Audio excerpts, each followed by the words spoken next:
da divisão de Crasso. Tem várias classes.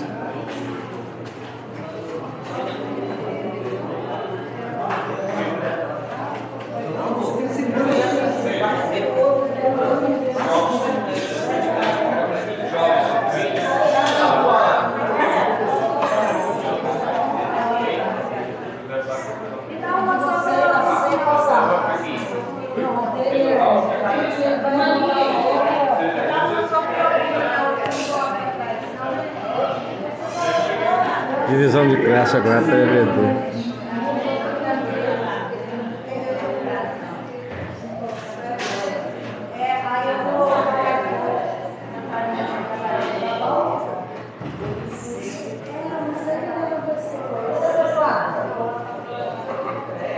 Por que eles não ficam mais juntos, né? Fica tudo espalhado. Meus irmãos, minhas crianças, como eu tenho sempre incomodado vocês, vem tu iniciar também, por gentileza. Iniciar também, estou com a garganta meia ruim, e estou ficando na direção desse momento aqui. Vai ficar muito legal, não.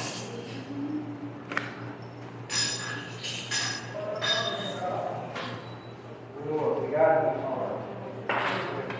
Olha, nosso professor, nossa diretora. E essa aí não?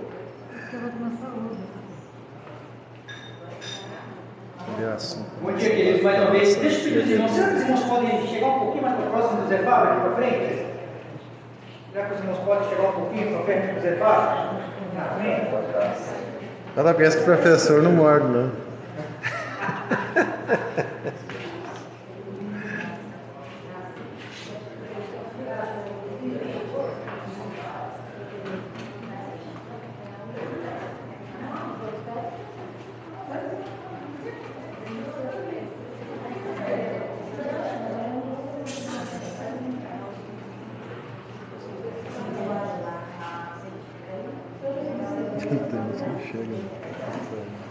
Irmãos, bom dia mais uma vez. Bom dia. Deixa eu falar uma coisa para os responder as irmãos. perguntas. E aqui é um pedido, não como professor, quem dera, me coloco nesse posicionamento, mas como aluno também e como aprendiz junto com os irmãos. Eu confesso que eu aprendo muito mais aqui com os irmãos do que às vezes ensino.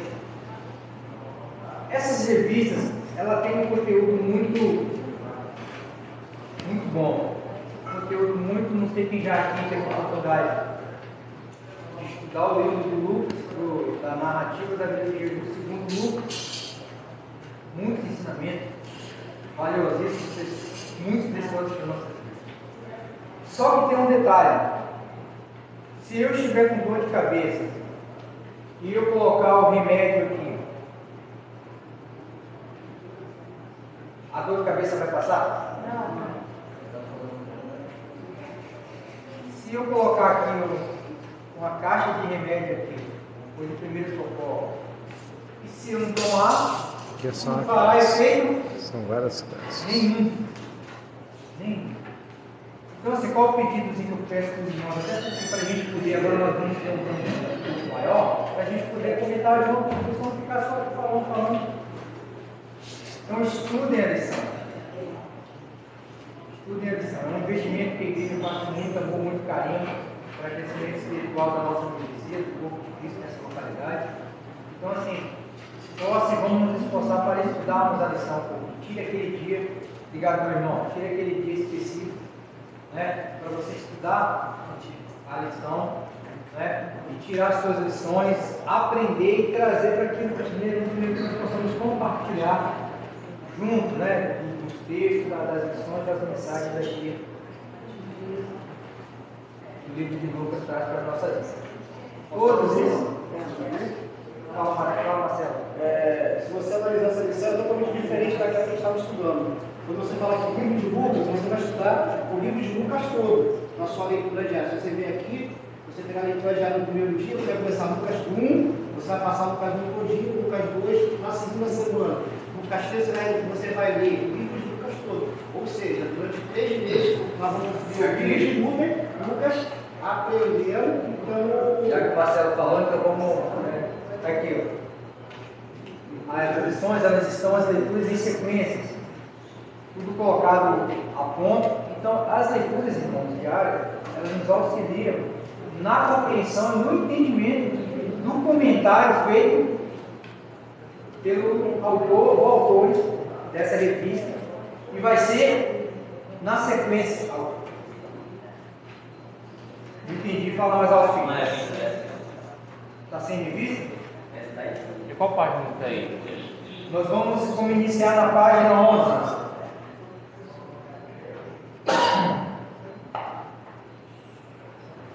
Página 11. Desculpa, não é essa aqui não.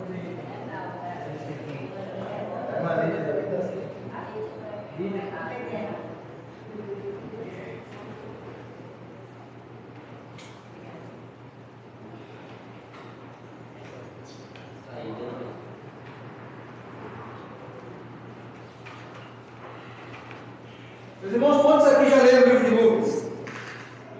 1, 2, 3, quase todo mundo. Leram na sua totalidade, na parcialidade, já passaram, já conheceram? Já? Então vamos lá, vamos começar pelo começo, para ser mais preciso, né? Vamos lá.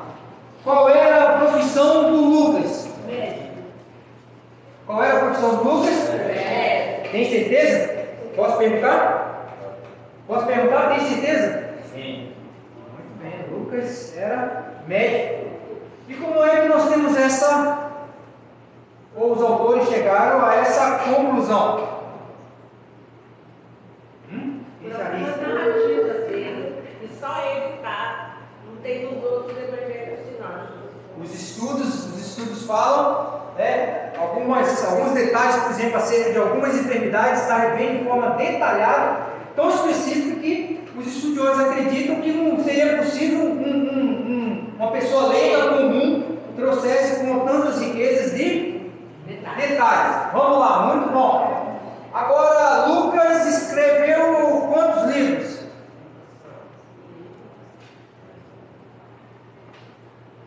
Quantos livros Lucas escreveu? 2. Tem certeza que foi só 2? Que eu lembro é 2. Você lembra 2? Tá certo, foi 2. Vê como às vezes nós ficamos, irmãos, essas certezas nós temos que afirmar. Eu tenho sempre dito que às vezes que eu provoco os irmãos nesse sentido, eu pergunto, e olha como é que a coisa é interessante. Os irmãos acertam, mas quando eu pergunto, os irmãos, opa, então tem alguma coisa errada aqui, ele está questionando. Quais são os dois? Aí fora nós temos que ter certeza daquilo que nós estamos falando para o mundo. Qual outro livro? Vai ter momentos que posso ser que eu questione ou outro professor que estiver aqui, porque a pessoa de fato a informação não está correta. Mas a informação correta que Jesus salva, que ele morreu, então nós temos que firmar. Então, muito bem, Lucas escreveu 2 livros, né? E nós temos conhecimento que é Lucas e Atos. Lucas e Atos 12 Apóstolos.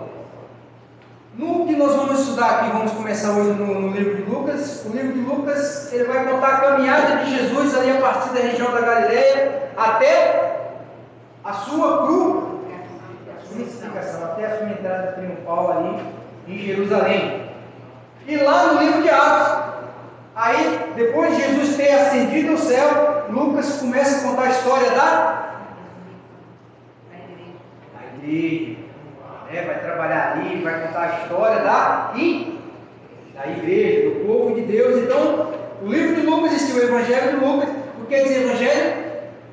Já estudamos isso aqui nas bases bíblicas. O que quer dizer Evangelho? Boas novas, boas notícias. Muito bom, é isso aí. Lucas vai contar a vida de Jesus. E aqui, irmãos, alguns estudiosos afirmam que se não tivesse, por exemplo, outros livros da Bíblia, nós já teríamos informação suficiente sobre a vida do próprio Jesus a partir da narrativa sobre a vida de Jesus segundo Lucas. Como a irmã falou ali muito bem no início, Lucas faz parte dos evangelhos chamados sinóticos. Alguém tem noção do que quer dizer sinóticos? Similares? Quem tem mais alguma noção? Similares. Que mais? Que mais? De 2 em 2, que tem muita gente. Quem mais quer dizer a palavra sinótica? Nós estamos aqui para aprender, tá, irmãos? Eles se completam. Se completam? Sinóticos, então, na visão de que um completa o outro. O que mais? Quem tem alguma ideia do que quer dizer sinótico? Fernando, postou o pescoço? Qual é? Fala aí. Já falamos. Quem mais? Alguém tem alguma noção? Marcelo? Pessoas que enxergam a mesma coisa de maneira diferente. Que tem uma mesma visão? De uma maneira diferente. De uma forma diferente. Vamos lá então. A palavra sinótica é uma junção, já falei para os irmãos que grande parte das palavras gregas elas são formadas normalmente por duas palavras que se completam, ou tem sinônimos, ou tem parte diferente. A palavra sinótica vem do grego sum, que quer dizer de ver juntos, ou ver sobre o mesmo ângulo. Então, sum é de ver juntos, e nótico vem de vir. Lembra lá quando você vai fazer o exame de vista, você vai numa?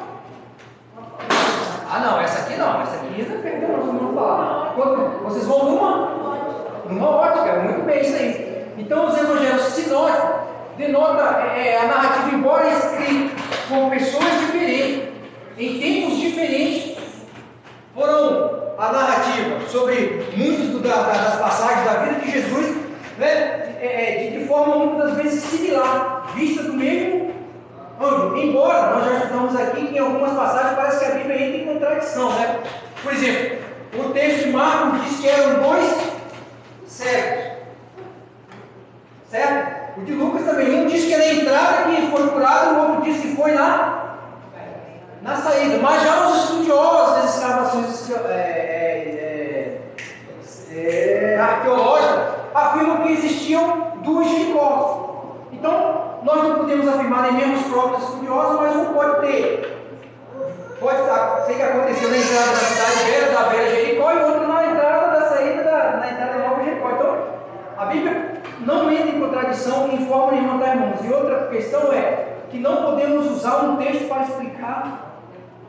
Temos sempre que procurar vários textos e a Bíblia se explica dentro da Bíblia. Então, vamos lá. Vista de ângulos diferentes, mas que eles se completam. Há uma grande similaridade entre a forma e o jeito que as situações ocorreram. Então, Lucas faz parte dos evangelhos sinóticos, Marcos, Lucas e João. Daí vai completam os quatro evangelhos, Mateus, Marcos e Lucas. E completam os quatro evangelhos, que é Mateus, Marcos, Lucas e João. João, ele traz a palavra de Jesus, a mensagem de Jesus, do trecho de forma mais específica. Por isso que ele não faz parte dos evangelhos sinóticos, no caso aqui. Muito bem, vamos lá. Ainda mais um pouquinho para a gente entrarmos de vez, para quando o próximo professor pegar, vocês já estão sabendo que vocês estão pisando no livro de Lucas. O livro de Lucas, provavelmente, segundo os historiadores, ele é escrito ali no ano de 60, entre 60 e 70 depois de Cristo, e alguns afirmam também que pode ter sido escrito no ano 70, 80, 85 depois de Cristo, porque Lucas narra a queda de Jerusalém, que acontece no ano de 70 depois de Cristo, que é uma riqueza muito grande de detalhes. Então há uma divergência entre os estudiosos, porque muitos não acreditam que Lucas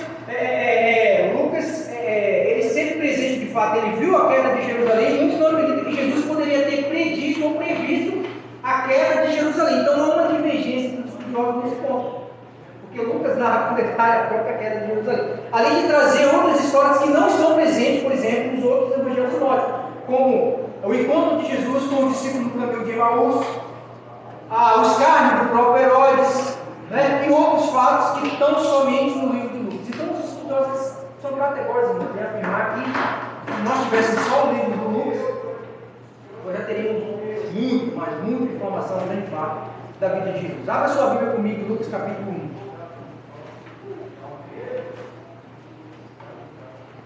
Lucas capítulo 1, então nós vamos dar uma olhada a partir de hoje.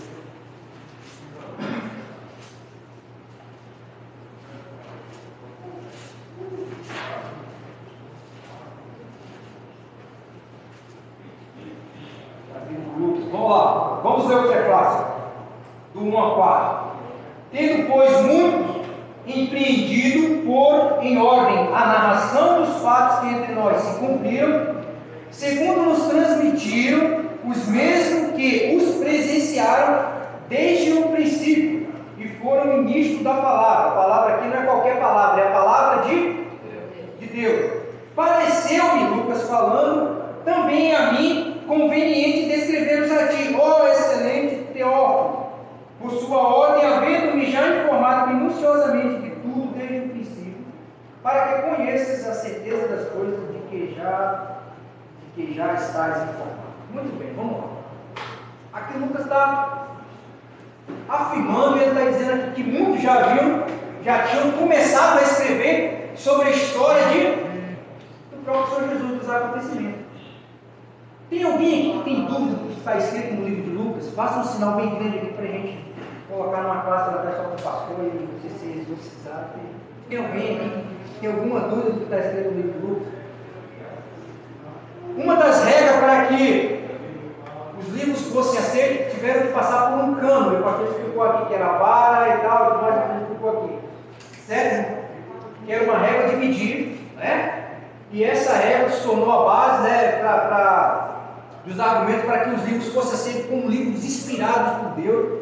E uma delas era de ter alguém que viu, que participaram ou que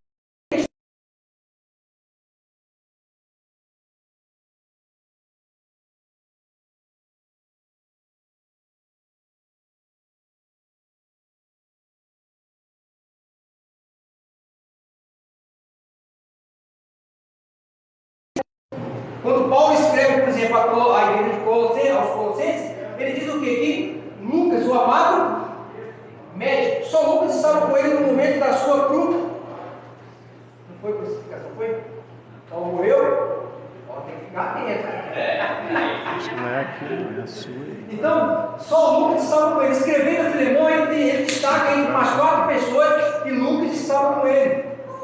E escrevendo a Timóteo, ele ainda diz que quando o imperador Alexandre está ali oprimindo a visão, só Lucas estava com ele. Então, Lucas conviveu, Lucas esteve com pessoas que acompanharam os milagres e os acontecimentos da história de Jesus. E por isso ele decide, ele resolve escrever. E ainda afirma que outros já haviam começado a escrever as mesmas histórias do Senhor Jesus. Aqui vai falar sobre Teófilo. Alguém aqui já ouviu falar sobre esse camarada?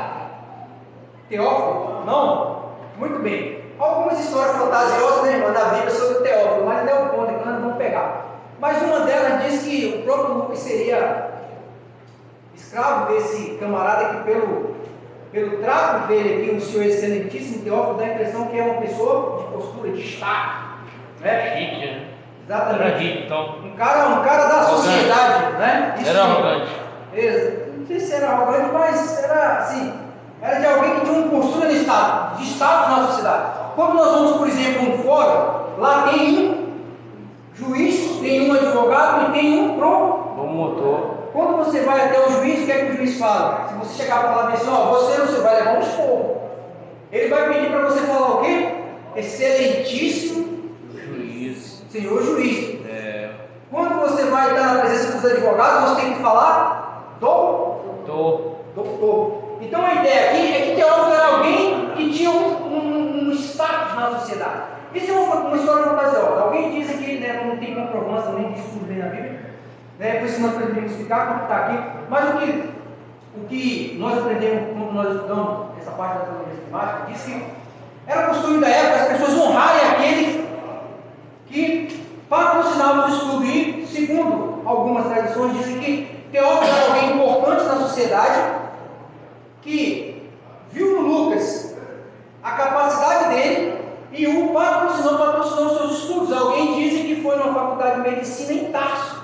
E outra história fantasiosa diz que aí é onde Lucas se encontra com Tarso, Saulo de Tarso, que ele estudou na faculdade de Tarso, de medicina em Tarso. Isso não tem comprovação, tá, irmão? De algum estudo que não vai trazer aquela coisa. Mas o que é o seguinte, que Lucas resolve escrever e enviar esses relatos para Teófilo. Ele disse para que você seja devidamente instruído.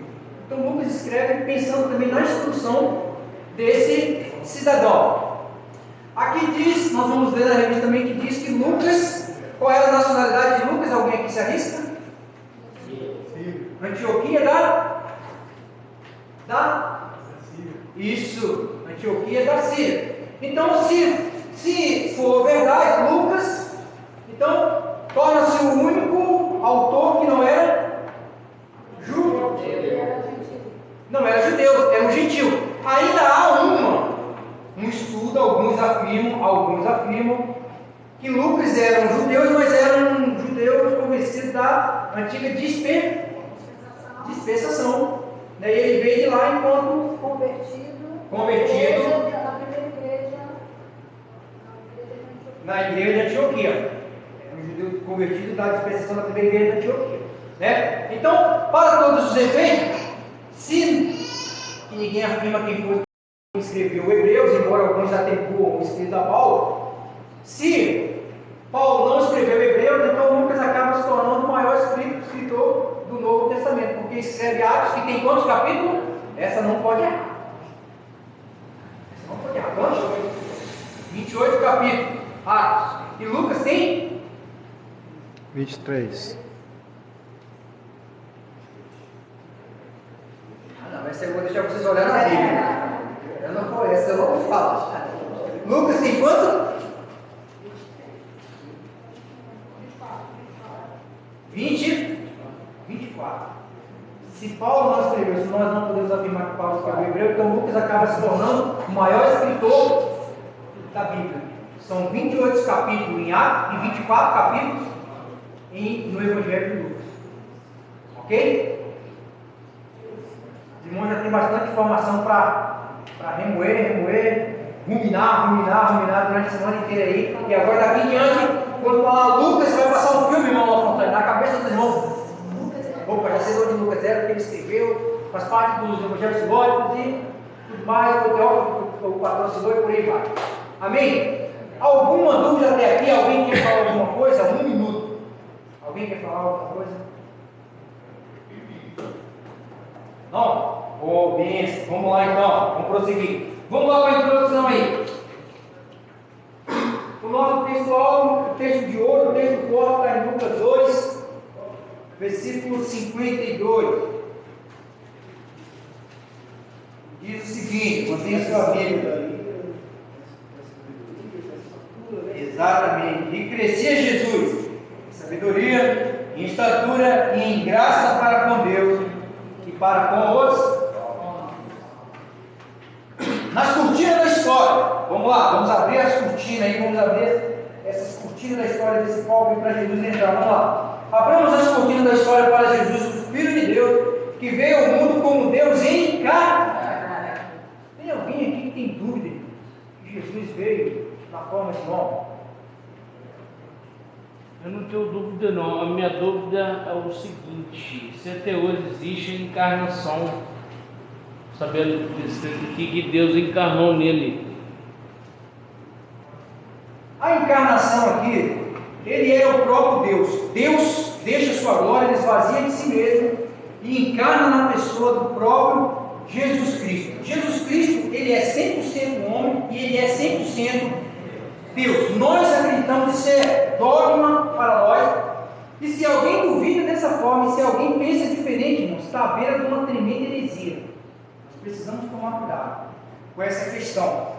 Veio ao mundo como Deus encarnado. Ele não era um homem divinizado, como muitos intentam ser no nosso dia. Existe hoje no nosso tempo, dentro das nossas igrejas, por exemplo, homens divinos. Cara, eles se sentem naturalmente um Deus. E o Verbo se fez carne e habitou entre nós. Então, ele não era um homem divinizado e nem um Deus humanizado. Ele era 100% Deus e 100% homem. Se pensarmos diferente disso, estaremos à beira de uma heresia. Tá? Não podemos ficar caçando, desculpa a expressão, chifre na cabeça de cavalo e nem pelo em lobo. Porque existem coisas na Bíblia, existem doutrinas na Bíblia, que a Bíblia informa e explica. E existe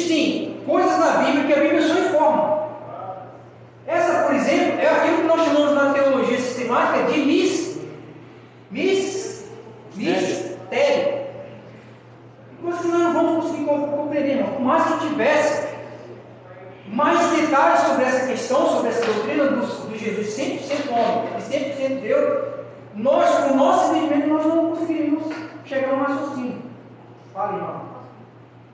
Só para a gente fechar essa porta aí do 100% Deus, quando nós estudamos a Trindade, nós entendemos que são 3 pessoas, todas as 3 pessoas são Deus, Pai, Filho e Espírito Santo. Qual a diferença das 3 pessoas? A diferença deles, a única diferença que existe entre eles é o relacionamento.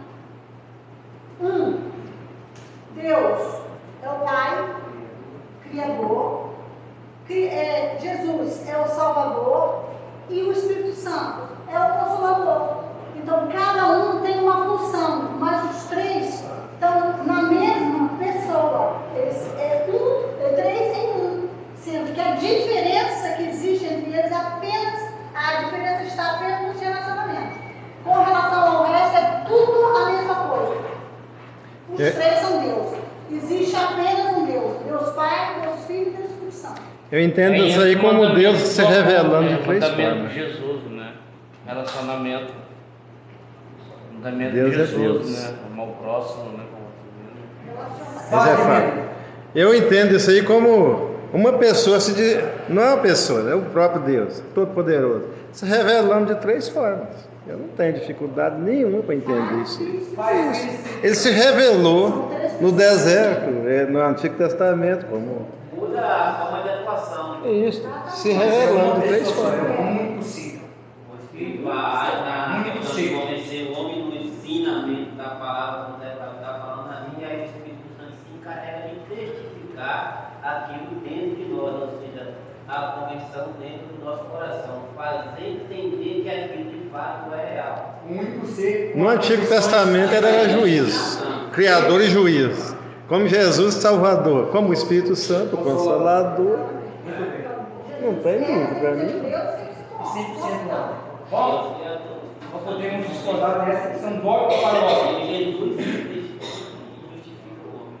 Diante da primeira, a própria doutrina da justificação, ela prova que o Deus justo que é. O homem peca, gera uma dívida diante de Deus, e essa dívida precisava ser paga pelo próprio homem, mas o homem não tinha condições, o homem gerou uma dívida que ele não podia pagar. Então Deus se encarna, torna-se homem e morre na cruz. Quando Jesus é crucificado na cruz, estava ali o meu pecado, o seu pecado, a nossa culpa foi cravada ali, e agora está pago. Ele se tornou homem porque o homem só não tinha que pagar a dívida que ele mesmo gerou lá no Éden quando ele peca contra o Senhor Jesus. Ele encarnou para pagar a dívida que era minha, que era sua, que nós não tínhamos. Nós geramos uma dívida de Deus que nós não podemos pagar. Vamos lá. Diante das primeiras vezes do Evangelho de Lucas, vemos uma explanação do cristianismo como uma religião de fatos e o seu conteúdo afirmado como fidedigno. Em síntese, seu pensamento é que, como cristão, cremos em um Jesus que se estabeleceu na história e cuja presença entre nós é confirmada por fatos e fé. Vamos lá, aqui é uma defesa do próprio Evangelho, do próprio livro de Lucas. A nossa religião é uma religião de fatos e fé. Não tem como, irmãos, por mais que alguns tentem tirar isso da história, por mais que alguns tentem desfazer daquilo que nós cremos, daquilo que já tem ocorrido, mas a cada dia que passa essas coisas se comprovam. Na época do Lucas não foi diferente. No texto que nós lemos de Lucas, ele mesmo é enfático ao dizer, no versículo do capítulo 1, ele é enfático ao dizer o seguinte, no versículo 2 do capítulo 1, segundo nos transmitiram os mesmos que presenciaram. Então não tem como tirar isso, foi fato, isso ocorreu.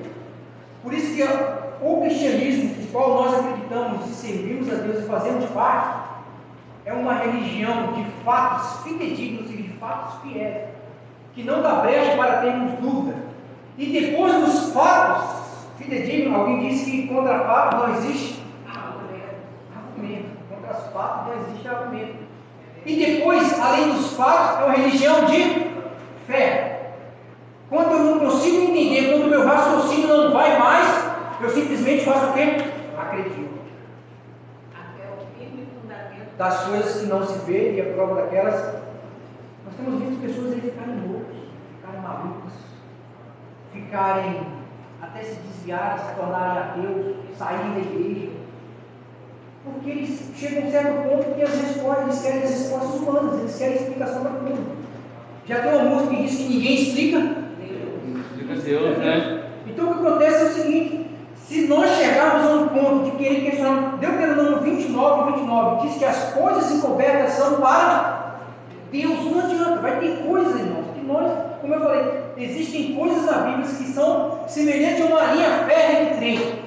Vão andar uma do lado da outra, vão e nunca vão se encontrar aqui na terra. A mente não consegue alcançar, irmão. Por isso que Paulo não pôde escrever o que ele viu no terceiro céu. Exatamente. Vai ter coisa que você só vai saber de fato quando você estiver lá na glória. Você vai chegar para ser o Senhor. Eu particularmente tenho as minhas, tá, irmão? Vou passar para os irmãos, irmão. Vai chegar e falar assim, ó, agora eu quero saber, como é que é esse negócio aqui? Pai, me explica aí, nós vamos ter eternidade aqui, me explica aqui, pai. E as dúvidas que muitas das vezes nós temos aqui, irmãos, só um parênteses aqui. É dúvida sobre alguns assuntos. Não dúvida de quem é Jesus, não dúvida de quem Deus é, não dúvida de quem Jesus é, não dúvida do que ele fez, não dúvida do que não existe dúvida, pelo amor de Deus, hein? Não é dúvida nesse sentido. Algumas coisas, algumas questões teológicas, nós nem trazemos aqui muitas das vezes para não desconstruir. Ok? Mas é nesse sentido. Tem coisas que, se for seu ímpeto aí, por exemplo, que lá na glória. Dentro disso aí, ô Fábio. Vamos conversar muito com o nosso Senhor, ele vai nos explicar, irmã dele aí, tintim por tintim, daquilo que muitas das vezes nos incomoda aqui, nos causa um rebuliço em nossa mente. Mas é, Fábio, o próprio Daniel teve coisa que Deus falou com ele: fecha isso aí, que não é para agora, não. Exatamente. E às vezes nós Visões. cometemos o erro de ficarmos, irmão, nos apegando a coisa que não acrescenta, que não edifica. E que ao invés de nos levar para Deus, nos afasta de Deus. Isso não é concernente. Então, nós temos a nossa religião de fato e de fé. Fábio, também não pode se tornar nesse ponto do cristão chegar ao ponto de duvidar da fé, daquilo que está escrito, daquilo que já vivenciou, e chegar ao ponto de duvidar disso tudo, ele se torna mais ignorante do que o próprio ateu. O salmista, quando ele chegava, cometia algo errado no caso de Davi, no livro de Salmo, ele chegou um momento que ele falou que guardou a palavra no coração para não pecar contra Deus. Por que ele não falou guardei a palavra na mente? Porque a gente está ouvindo, a gente podia falar assim, guardei na mente, mas a palavra ela é escutada, ela passa na mente e ela desce para o coração. Por isso que ele falou guardei no coração. Se ela chegar à profundidade do coração, é para a gente não carregar dúvida. Porque a Bíblia fala também lá no Atos que com o ouvido feio, com a boca se faz confissão. Então, a gente ouve, aprende, mas você só chega ao ponto de confessar com o coração e aceitou, que aquilo de fato é verdade. O próprio ateu ele acredita em alguma coisa. Exatamente, isso eu estou dizendo, não podemos se tornar mais ignorante do que o ateu. Então vamos lá, muito boa observação. Vamos lá. Broras David Ferreira comenta que é quase universalmente admitido que o terceiro evangelho, que é o evangelho de é um dos mais belos livros já escritos. Então, irmãos, detalhes, a riqueza. O grego do Lucas é perfeito. Principalmente quando nós começamos aqui por esse prefácio, a escrita é impecável. Isso aqui é um ponto de mel, uma coisa deliciosa para que nós possamos nos deliciar com aquilo que Deus deixou aqui para a edificação. O escrito de Lucas é leia, se delicie, se absorva o máximo que você puder da palavra de Deus, inclusive do livro de Lucas. A extensão incomumente ampla de vocabulário, a excelência da gramática e a alta qualidade do estilo mostram que a obra de Lucas é digna de ocupar um lugar respeitável entre os gigantes literários de nossos tempos. Aí ele vai citar justamente aqui, colocar uma ênfase sobre o prefácio que nós vemos, que é o capítulo 1, do versículo 1 ao versículo 4. Foi chamado de uma perfeita joia da arte. Da arte. Irmãos, quantos tesouros nós temos aqui na escrita?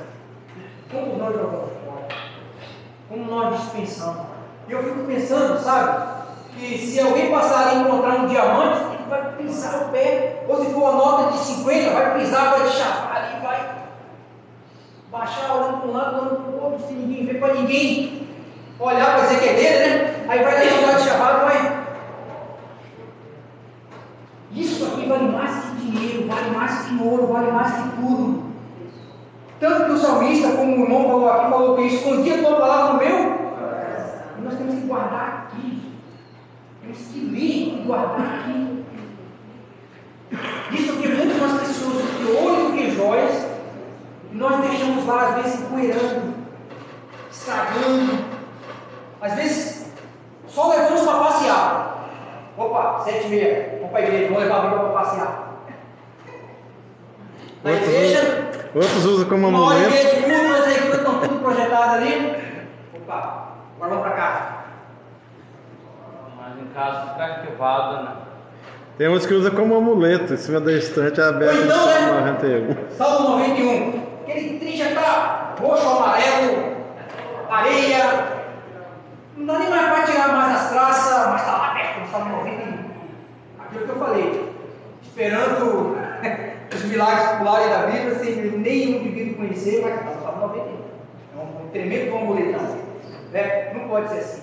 Como preciosidade nós temos, como uma joia a palavra de Deus. Nós precisamos ter guardado no nosso coração e nossa vida. Vamos lá, fale, irmão. Eu não sei quando você já assistiu o filme O Livro de Eli. O livro de Eli passou ontem. Vou fazer propaganda lá no Mexer do canal. Não vai contribuir, mas passou ontem. Muito bom, né? Aquele livro é uma coisa. É tipo assim, né? A gente precisa realmente guardar a palavra para quando a gente precisar. Precisar. Se não tiver como. Se não tiver nas mãos. Porque se Jesus Cristo não voltar, vai chegar um tempo que isso aqui não será tirado. A Bíblia tem que se cumprir, a palavra não pode voltar vazia. Se você não tiver guardada, como é que você vai fazer? Fábio. Ele fala que a palavra é lâmpada para os pés. Se está guardado no coração, você vai ter iluminação ali de Deus, ali de Pai de luz. Exatamente. Fala, irmão. Ele é tão rico em detalhes que ele foi todo escrito num grego clássico, o mesmo grego que foi utilizado para a Septuaginta. A Septuaginta foi a versão da Bíblia em grego, a primeira versão dos manuscritos mais antigos que existiam da Bíblia. Então, essa tradução foi uma tradução muito rigorosa, muito completa, muito. Entende? Então, esse livro de Lucas foi escrito nesse mesmo estilo, nesse mesmo grego clássico. Foi uma cópia, né? Foi Cópia. uma versão. Uma versão. Então, ele foi chique. escrito nessa versão, nesse grego clássico, nesse grego rico, entende? Irmãos, exatamente. E uma coisa que eu acho muito interessante em Lucas, quando nós lemos ainda aqui no prefácio, e o autor vai falar muito sobre o prefácio, ele dá uma ênfase. E quando Lucas diz no versículo 2 que ele diz assim: pareceu-lhe bem começar a escrever, ele diz no versículo 2: segundo nos transmitiram, os mesmos que presenciaram. Ou seja, olha só, o Lucas, ele teve um cuidado fora do comum para escrever esse livro. Ou seja, não foi uma coisa simplesmente que ele foi lá e ele pegou. Quando a gente lê esse versículo, que a gente percebe, Irmã Maria, é que Lucas deu uma olhada até detetive. Ele pesquisou, ele foi atrás. Hoje, quando se faz uma reportagem, o que é que você vai? Você vai atrás dos fatos, atrás das pessoas, atrás de quem vivenciou ou quem testemunhou, para poder se ter uma fala completa. Embora nem hoje em dia nem fica assim. Hoje em dia é mais fácil inventar. Mas no caso do Lucas, o que a gente lê aqui no capítulo 1, no prefácio, é que ele fez uma pesquisa profunda, ele investigou para justamente não escrever, desculpa a expressão aqui, asneira. Para não escrever Colocar coisa top. Colocar coisa como aconteceu ali na íntegra. Fala, meu irmão. Na minha versão, no versículo 3, diz assim: igualmente a mim me pareceu bem, depois de acurada investigação de tudo desde sua origem, dar-te por escrito, excelentíssimo Teófilo, uma exposição em ordem. Acurada Investigação. investigação. Olha só, não foi de qualquer jeito, entendeu? Às vezes nós, né, temos um mal de, às vezes até mesmo de ler a Bíblia de qualquer jeito, e ler texto sem contexto, por aí vai. No caso de Lucas, não. Para ter isso aqui que nós estamos estudando hoje, ele pesquisou, ele fez uma acurada investigação dos fatos. Ele, além de ter convivido com Paulo, com Barnabé, com Silas, com o próprio Judas, irmão, né, do Jesus, além de ter contado com essas pessoas, ele continuou cavando, pesquisando para poder trazer esses escritos. Olha que coisa maravilhosa. Deixa eu fazer um merchan também. A intenção dele era dar para Teófilo explicar o sentido da salvação de maneira assim, convincente. Então, é por isso que ele se aprofunda tanto. Aí muitas pessoas falam assim, devido às pesquisas, esse livro foi também inspirado? De tanta pesquisa, ele pesquisou, não foi simplesmente o Espírito Santo falou oralmente e ele escreveu, ele teve que pesquisar. Claro que foi inspirado, porque até aí o Espírito Santo o direcionou e o enviou até as fontes que ele precisava para poder ele fazer os escritos. Compreende? E as fontes aqui, no caso, fontes vivas, né? O privilégio do nosso testemunhos oculares daquilo que havia acontecido. Fala, Divino. A gente fica assistindo tanta porcaria aí, tanto lixo na internet, na televisão, só se contaminando. Eu vou fazer o meu merchan também. Hoje eu estou seguindo um canal chamado Israel com a Aline. Fala tudo sobre isso aí, sobre arqueologia, como que confirma tudo isso. Olha, mas eu tenho crescido tanto vendo o canal dela, me inscrevi toda vez que chego. Olha, mas é coisa tremenda. Tudo confirmado, tudo que está aí na palavra é confirmado pela arqueologia. É tremendo o canal. Isso aqui nos traz uma lição, irmãos. Quando formos estudar, para arqueologia, buscar as fontes. Mas até para buscar as fontes, para estar no lugar onde tinha que estar, o Espírito Santo me direcionou. Então, eu não sei como é que os irmãos fazem, mas quando eu vou ler um versículo da Bíblia, eu peço primeiro discernimento. Porque numa leitura, se você não pedir discernimento do Espírito Santo, para que ele te ilumine, para que ele te mostre o fruto, muitas vezes, ali, e a verdadeira mensagem, você pode começar a tirar lições de você mesmo, ver a coisa do seu jeito. Então, precisa dizer, até para ler, ele foi inspirado para escrever, para buscar as fontes, nós precisamos da inspiração, da iluminação do Espírito Santo de Deus hoje, para que nós possamos ter o devido entendimento daquilo que nós estamos lendo. É aquilo que Caio Divino falou, nós vamos ter esse cuidado.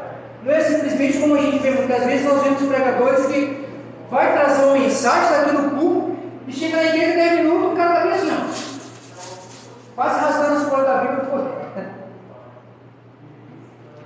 Aí, alguns dizem bem assim, não, o Espírito Santo enche. Aí eu vou fazer igual o pastor que nós tínhamos falado assim, enche de vento.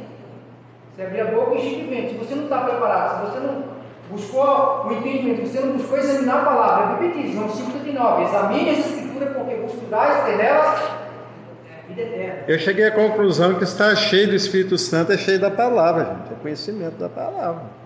Deixa eu lhe dizer uma coisa. Né? Conhecimento da palavra, senão vai falar besteira. Estamos no Lucas, tá, irmãos? Vamos lá.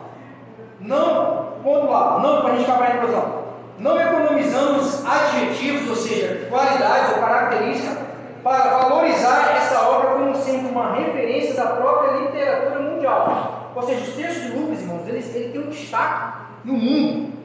Né? Pela forma como a irmã aqui destacou a escrita, né? A escrita tão perfeccionista da linguagem grega, que era a linguagem que dominava a época, né? Além de ter sido a mesma escrita, a versão da Septuaginta, né? Na versão grega da Bíblia. Então, assim, esses detalhes colocam Lucas até hoje como uma referência da própria literatura mundial. Então, na sua pesquisa acurada, como a irmã falou aqui, o uso de fontes testemunhais, o rigor de uma metodologia historiográfica, tudo associado com uma fé, olha que coisa importante, tudo isso ainda associado com a fé. Nós não podemos Essas querer, crianças muitas das vezes, estão abranger o mundo espiritual, buscar conhecimento, sem fé. Uma fé incomum. E vale lembrar que essa fé não é aquela fé que você diz, eu acredito. Essa fé incomum, só quem produz no homem é o próprio Deus. O homem por si só não tem condições de produzir essa fé que está falando aqui. E a fé incomum nos fatos, e quando eu acho interessante quando fala nos fatos e quando eu reunido nessa obra, porque existem até hoje pessoas que ainda não acreditam que Jesus veio salvar, curar, libertar. E que veio a este mundo. Ainda existem milhares de pessoas que têm essa dúvida, que não acreditam que Jesus veio. Então não adianta, né? Dwight Moody diz o seguinte, que a palavra de Deus não nos foi dada para nos encher de conhecimento. Se a palavra de Deus não nos provocar, se não nos provocar pela fé, se não provocar mudança, transformação, não serve para nada. Então aqui, além da escrita perfeita, do rigor, né, historiográfico, como diz assim, dos fatos acurados da fé em comum, se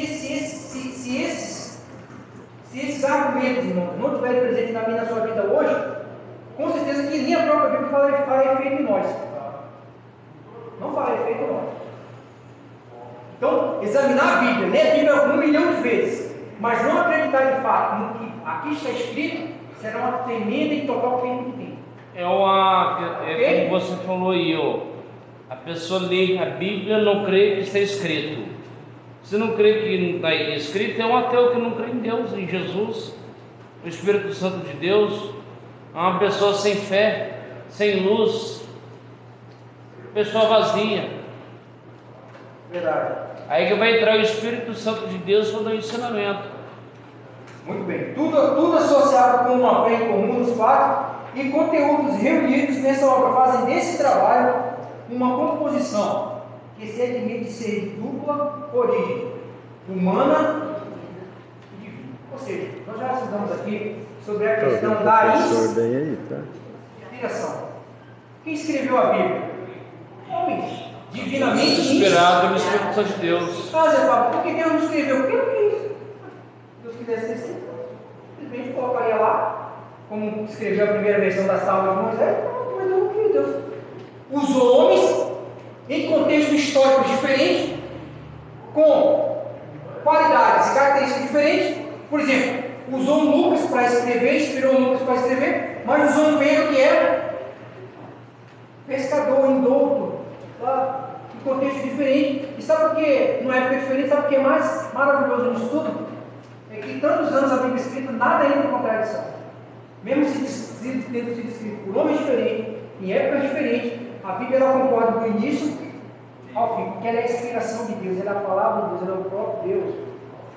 Então não tem como entrar em contradição.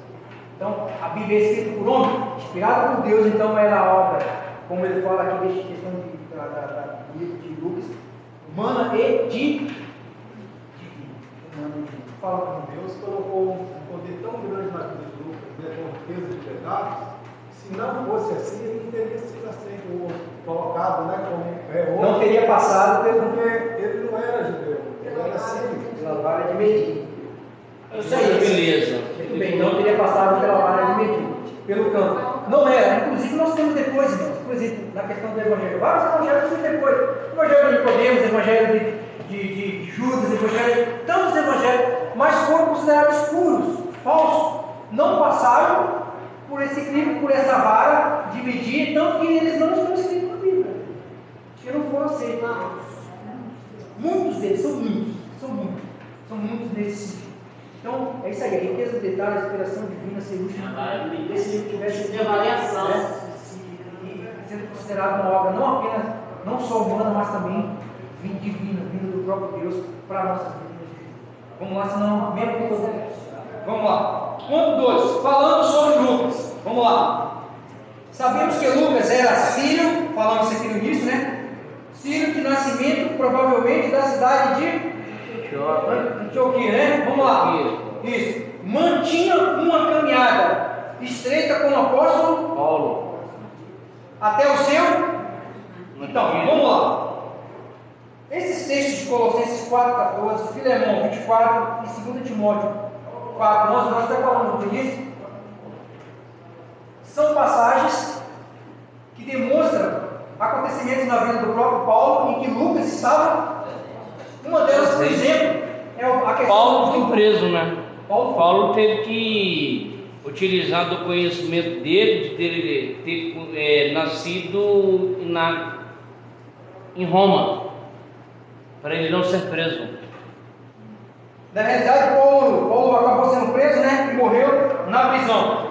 Os fatos aqui citados narram a presença de Lucas em muitos desses acontecimentos. Como eu falei para os irmãos no início. Alguém até diz, alguns estudiosos dizem que Paulo aproveita as habilidades de Lucas, não apenas espiritualmente falando, mas materialmente, fisicamente. O fato, por exemplo, de Lucas ter sido médico, na questão, por exemplo, do naufrágio, eu quero acreditar que aqueles outros ficaram muito feridos.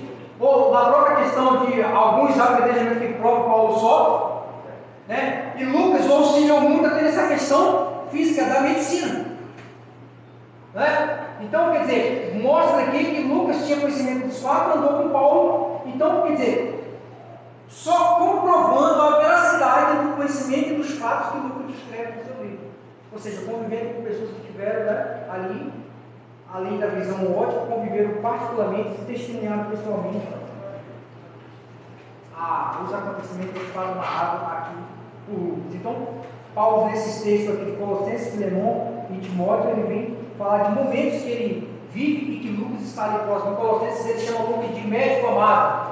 E Filemão, ele vai dizer, e agora me fugiu da mente agora, irmão, mas Timóteo diz que, no caso de Timóteo, diz que quando Paulo está lá na prisão em Roma, que o imperador Alexandre está lá torturando, e diz que, e ele está quase nos seus últimos momentos, diz que Lucas é o único que está ali com ele. Provavelmente, segundo os estudiosos, diz que Lucas foi o único ali daquelas pessoas apóstolas que acompanharam Paulo nos seus últimos dias. Fala, irmão.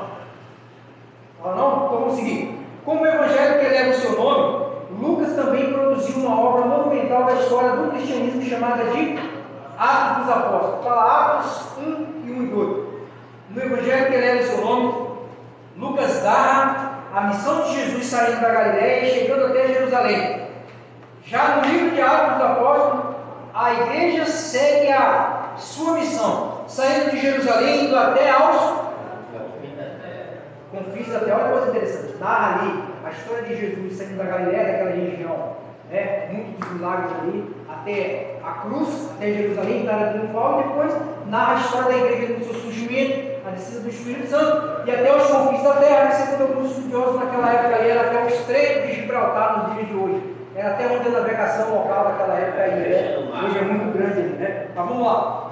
Até os confins da terra, Atos 1:8. No Evangelho, Lucas apresenta o caminho de Jesus, e em Atos temos o caminho da igreja. Ou seja, mostra a trajetória de Jesus no Evangelho de Lucas, e em Atos mostra o caminho da igreja. Muitos acontecimentos como a igreja surgiu, como ela foi, né, se espalhando ali, a trajetória da igreja. Está lá no livro de Atos. Juntos formam o caminho da salvação como o centro de referência em Jerusalém. Esta cidade é o ponto de chegada do caminho de Jesus. Lá ele irá morrer, ressuscitar e subir ao céu, terminando a sua missão terrena. Ali ele morre, é crucificado e tem a sua ascensão ao céu. E ali manda também dali esperar o Espírito Santo. E depois a igreja parte também dali de Jerusalém. Muito bem, vamos lá. E também é o ponto de partida do caminho da igreja que prossegue a missão. Algo importante. É também o ponto de partida do caminho da igreja que prossegue a missão de Jerusalém até os confins da terra. Irmãos, aquela missão, ela está. Missão de Jesus até os confins da terra. Aquela missão, irmãos, ela não morreu, ela está viva, e ela precisa continuar viva a partir de mim e a partir de você. Nós fazemos parte, não sei se é nova, mas a partir da grande comissão do livro de Mateus 28, nós fazemos parte daquela grande comissão. E aquela missão dada por Jesus lá aos 12, ela precisa continuar existindo através de mim, de você, levando, divulgando a mensagem de salvação como o pastor falou. J.C. Ryle diz que devemos bendizer a Deus diariamente pelo fato de não termos sido deixados à mercê das tradições dos homens e encaminhados erroneamente por ministros mal informados. Nós temos um livro escrito que é e que pode tornar-nos sábios pela fé. Olha para que a Bíblia foi escrita aí. O texto de Timóteo 3,15, os irmãos colerem, vai falar justamente isso aqui. Pode se tornar sábios para a salvação e fé em Cristo Jesus. A palavra de Deus foi deixada para isso. Para que nós possamos crer.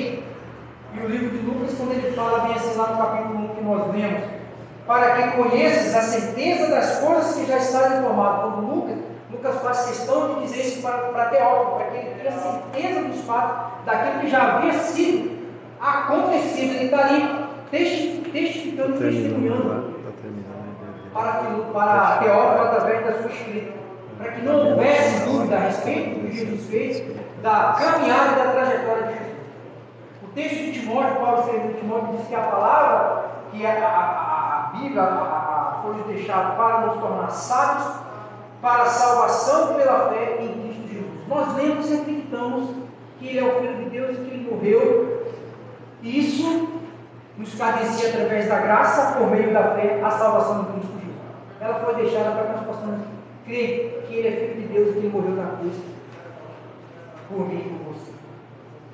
Amém? Amém. Vamos lá. Sem